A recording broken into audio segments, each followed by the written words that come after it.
Got a nice evening here. Cutting down the barley hay. This is what I was farming up last fall. And got a crop in third week of April. It was the only week we could have done it. Otherwise we'd have had to wait till sometime in late May. Turned out okay. It's about 50 pounds of barley. We've got about 9 pounds of alfalfa, 7 pounds of grass, crested wheatgrass, high crest. As you can see, got a heck of a stand of alfalfa in here. I mean, if you look straight down, just plants everywhere. And this is alfalfa. We had a neighbor combine off of our own field. That was volunteer alfalfa, has been here for decades. And spreads just like weed almost. It's like a weed. This barley's pretty good. We're getting to it a little late. Last week, rainy, and this is that goofy looking barley with 4 rows on it. I can't remember the name of it, but it's doing pretty well. We had a couple inches of rain here 2 days ago. Ground is still damp. You're probably wondering, why are we using the old 8200? And a couple reasons. We're trying to get a lot of hay down right now. So we've been running the mower on one end of the place and this on this end.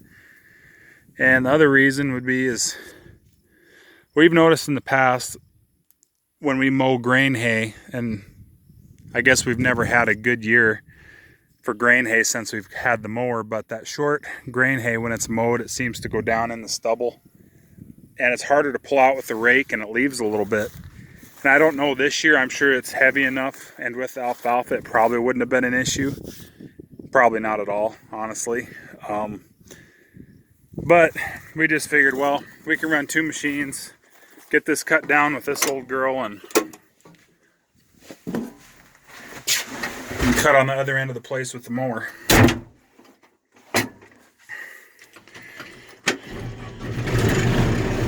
Got the old tried and true Cummins in there.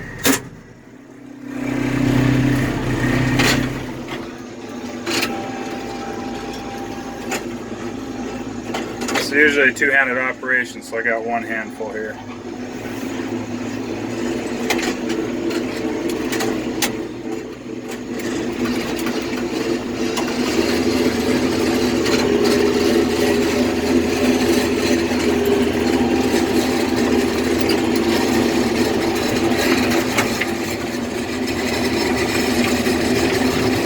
Off and running.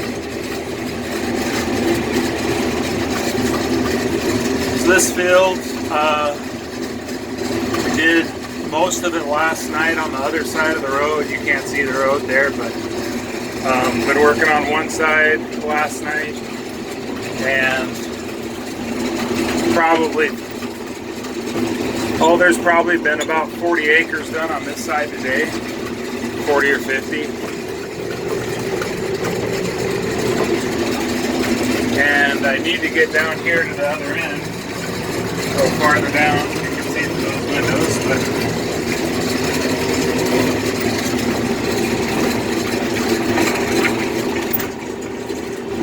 this old Swather does pretty good. The steering's getting a little sloppy in it. It's got about 4,000 hours on it now. I'd say this barley is probably going to go somewhere around 1.5 tons. 3 bales to the acre, somewhere in there. I mean, and the only other thing I think that this header does for you is, generally it would give you a crimp with the conditioner, but I've got the conditioner rollers opened up a little bit to try to preserve some of the heads on the barley. I'm trying to beat it up as little as I can. I mean, just height-wise compared to the end of that header, I mean, it's almost as tall as that end of that cutter bar there, or end of that header.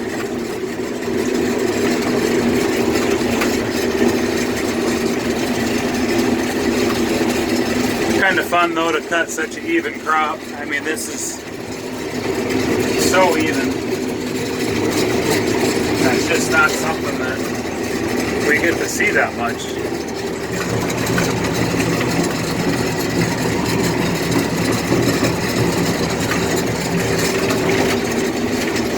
But yeah, this old girl, I mean, if you keep the sickle in good shape and grease it once in a while,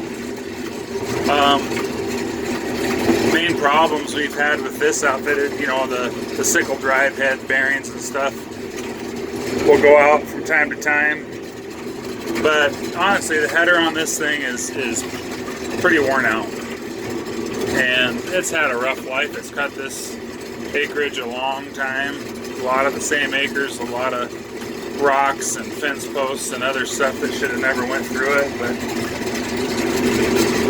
if I wanted to keep running it, I mean, full time, I think I'd try to find one of those Heston or Case pull types. You know, most of them seem like they've got good headers on them because they didn't get used a lot, not compared to the self-propelled machines like this. I try to find one of those and steal a header off it and put it on here. Because honestly, the tractor portion of it is still all right. I mean, that Cummins engine is just broke in, and you know, the header is where the wear's all at. But we'll see. I don't know anybody here that wants to keep this as the primary machine or even a real, you know, heavy-duty secondary, but it's handy to have around as a spare cutter. And even if we break the mower down, we're not completely stopped, you know. And if you like this style header, these old this 8200 and those Heston and Case pull types, I know John Owen's channel. If you haven't checked his channel out, he's got a couple of those pull types, and I think they just picked up the 8200. Maybe you'll get to see that, some of his videos coming up. But check out his channel. Yeah, just thought come out and enjoy the view this evening.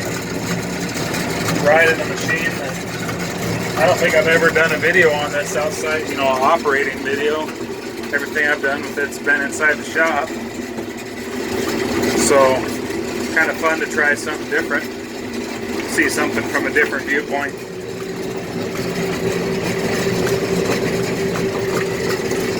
So hopefully we can leave this lay 2, 3, 4 days, probably 3 or 4 days to get this barley dried out.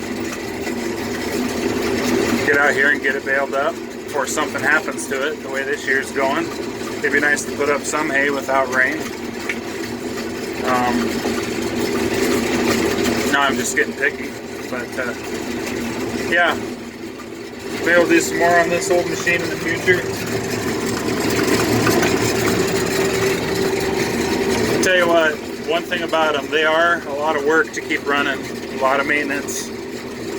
But you know, simplicity on these makes it so that everyone can own them, everyone can work on them. And there's just something about simplicity that makes me feel better. I don't like overcomplicated stuff. I just like stuff that works and does its job. And that's what these old machines did. They just were good old cutters.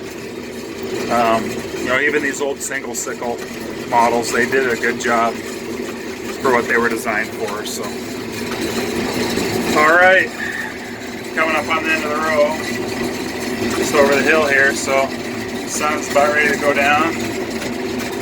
I'm going to cut another hour or two and come out here in the morning and do it again. Thanks for watching.